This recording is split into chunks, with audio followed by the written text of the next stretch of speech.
Et d'abord la carte blanche offerte ce soir à Rokhaya Diallo. Bonsoir Rokhaya. Bonsoir. Vous revenez donc sur la réforme de la justice. C'est vrai qu'on a beaucoup parlé des fameux jurés populaires, mais moins du sort réservé aux mineurs. Les mineurs sont-ils des justiciables désormais comme les autres? Effectivement, c'est un volet du texte qui est beaucoup moins connu, le fait que la loi revient en grande partie sur les principes qui avaient fondé l'ordonnance de 1945 qui, justement, ordonnait la spécificité de la justice pour les mineurs.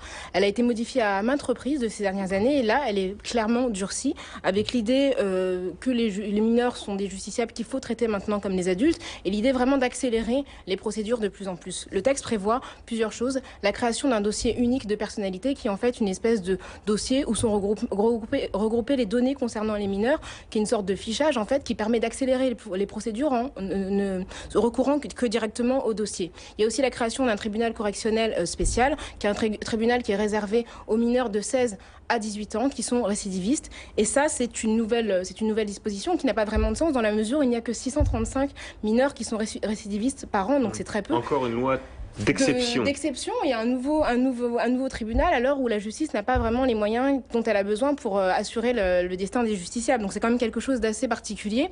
Pour réduire les délais de jugement, un officier de police pourra directement notifier aux mineurs une convocation au tribunal, donc sans passer par et saisir directement la juridiction.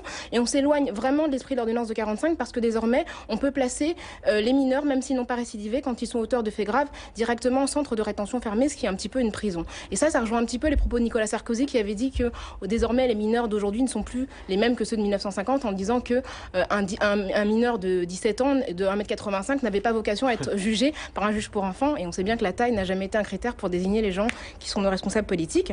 Pourtant la justice des mineurs part du principe qu'un enfant est un adulte en devenir, donc il n'y a pas de raison qu'on rapproche ça. C'est pour ça qu'il y a 6 syndicats professionnels et de magistrature qui ont demandé au gouvernement l'abandon de cette procédure en disant que le gouvernement détricotait peu à peu, pan par pan, la justice pour les mineurs. Et vraiment, la question qu'on se pose, c'est est-ce qu'il ne faut pas plutôt lutter contre les causes de la délinquance plutôt que de réprimer? Merci Rokhaya. Tout à l'heure, 18h30, vous parlerez de...